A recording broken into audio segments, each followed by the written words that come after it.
Good morning mga kadyosa. Sunday again. Walking na naman kami sa park ng aking jowa. Hay nako. Mahalumigmig kaya may dala akong windbreaker. Oh. Ay nako. Ayun na yung aking jowa. Sasama ba kayo? Masipag ba kayong mag-walking? Tara na.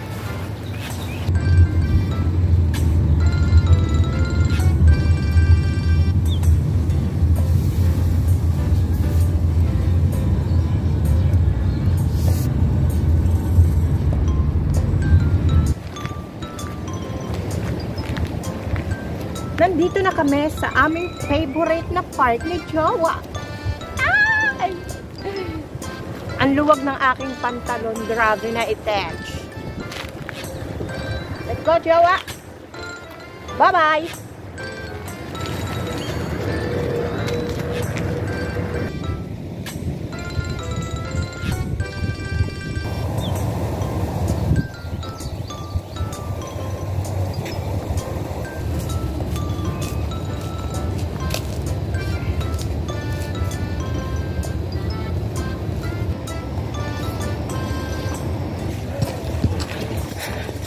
Pagod na aketch. At lumalamig na ng sobra. Ay, nako.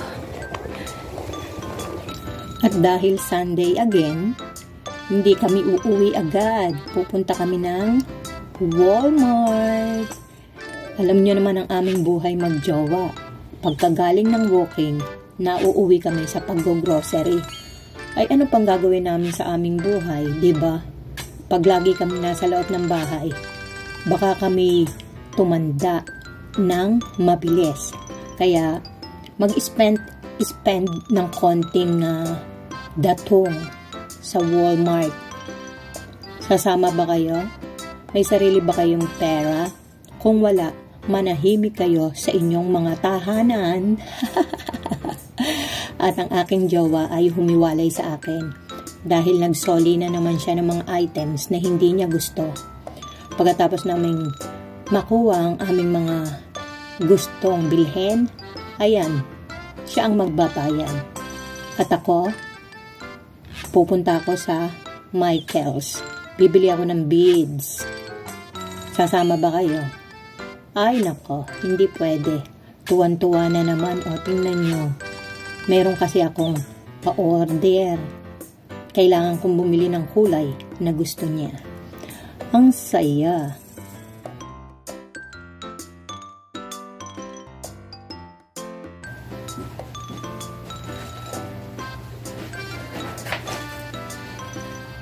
Ay, nako. Ang walking na nauwi sa grocery. Sabi ko sa inyo, pag may apam kayo, gastos is life. Ay, nako. Ako'y magpapalit muna ng short. Yung t-shirt, no way. Bago ko siya laban, kailangan dumihan ko muna siya, diba? Maghahanda ako ng lunch namin ng aking jowa. Ay, nako, nakakapagod.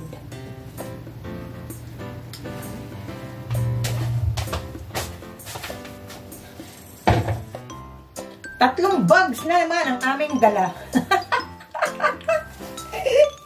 Grocery is life. Pag may jowa kang afam. Naawa ako doon sa mga Pilipina na nakaka-receive ng maraming bash. Naawa ako talaga. Kung ako sa inyo, huwag kayong magpaliwanag. Hayaan nyo silang mamatay sa inggit. Malungkot ang buhay ng mga nambabash na iyon. Lalo na yung may age gap. Kung mag-a-upload kayo ng video sa Reels, YouTube, o Instagram, at alam nyong maraming may inggit, huwag kayong magpaliwanag. Ngayon, kung hindi nyo kaya yung pressure, i-block nyo. Yes! Malulungkot ang buhay nung kaya yung ganon. Naawa talaga ako doon sa Taga-probinsya siya. Andain niyang nare-receive na bashing. Manong kung hindi nyo tipo yung pagmumukha niya, wag nyo lang panoorin, ginagalit nyo lang ang sarili niyo. Oh well, anyways. Kalimutan na natin sila. Ako pala, ang kailangang makalimot muna sa kanila.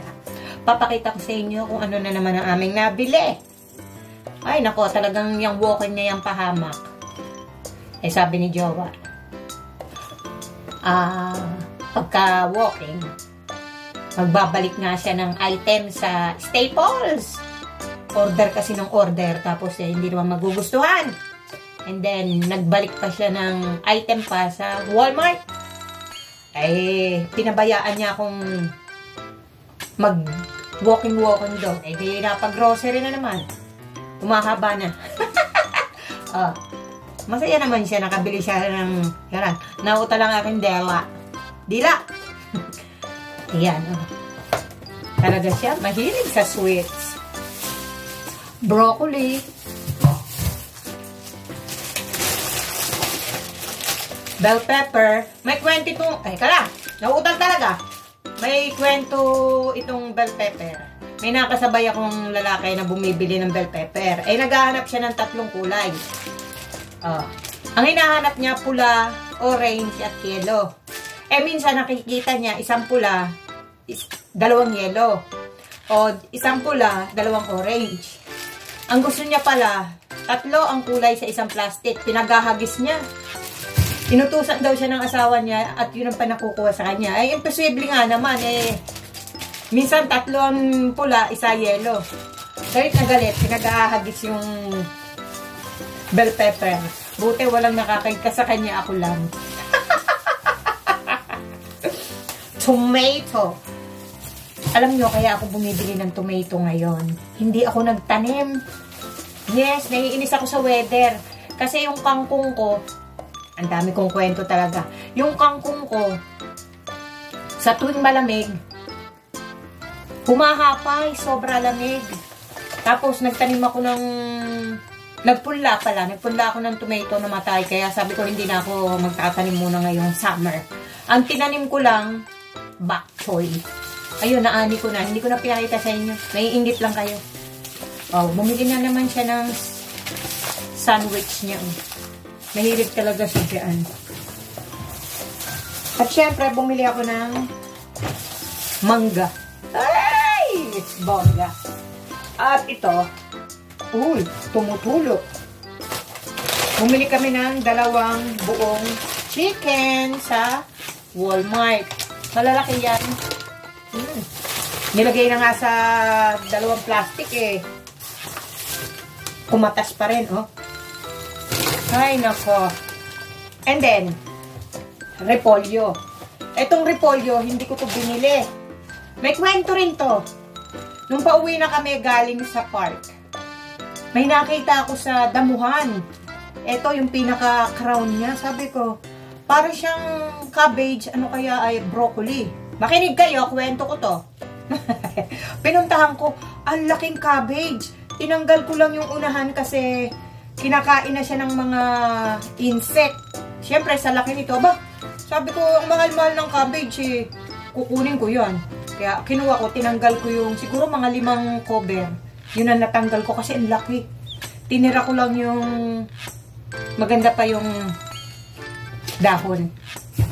O, diba? Ang mahal kaya ng cabbage. Bilhin niyo ako ng bilhin yan eh. And then, ay naku, humanda kayo, mahaba i-text. Ang jowa ko, hindi kumapakain ng isda pag may tinik. Hinihimayan ko pa. Kaya binili ko siya ng plunder. Sabi ko, kumain ka ng isda. Kasi nga, pinakakain ko siya ng healthy. Mga gulay. Hindi pwedeng walang gulay sa kanyang meal. At masaya ako, nakakuha ko ng mani. Adobong mani. Yan. O, bumili na naman siya ng pie. Nahilig talaga sa sweet. Ano ba yan? And then, green bell pepper. Queso. Another queso. Para sa sandwich niya. And then, plantain. Mahilig kasi siya sa turon. Yes! Sarap na sarap siya sa akin, turon. Pahihinugin ko nga lang. Ayokong kumuha ng dilaw na kasi minsan, tinatamad akong gumawa ng turon. Ano kaya minatamis?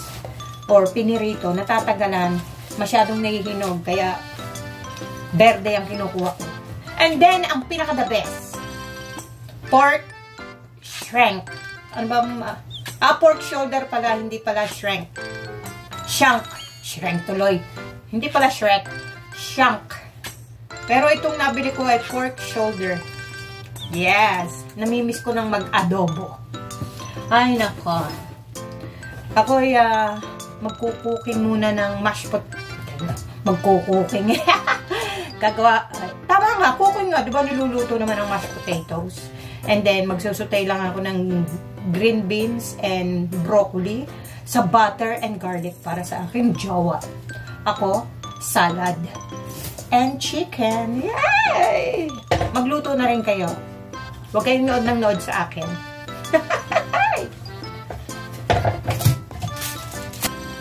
Gutom na ang aking beauty. Kailangan kong magmadali. Kaya magbo-voice over na lang ako.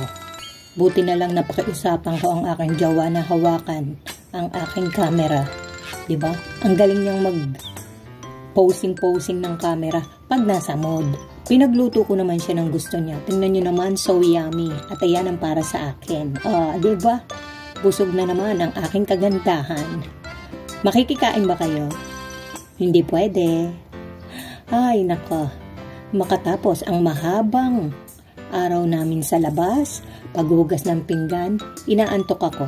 Pero, hindi ako matutulog dahil, sabi ko nga sa inyo, may pa-order ako.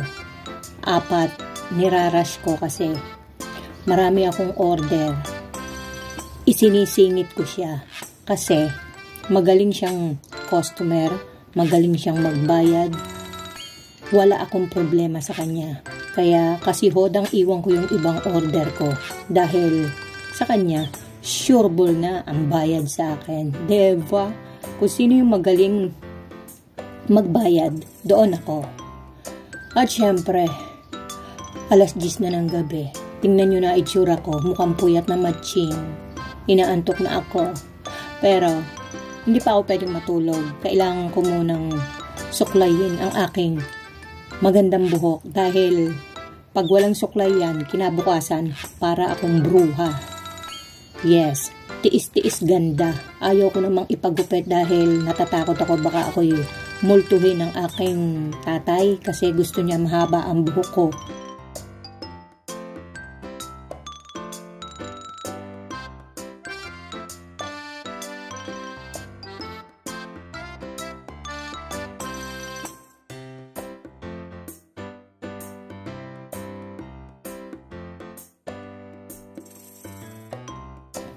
Ako'y antok na talaga. Pero, pagkatapos kong maghilamos, magsuklay, magsupilyo. Alam niyo ba yung supilyo? Toothbrush. Nawala ang antok ko. Magpapaantok ako sa aking laptop. Thanks for watching.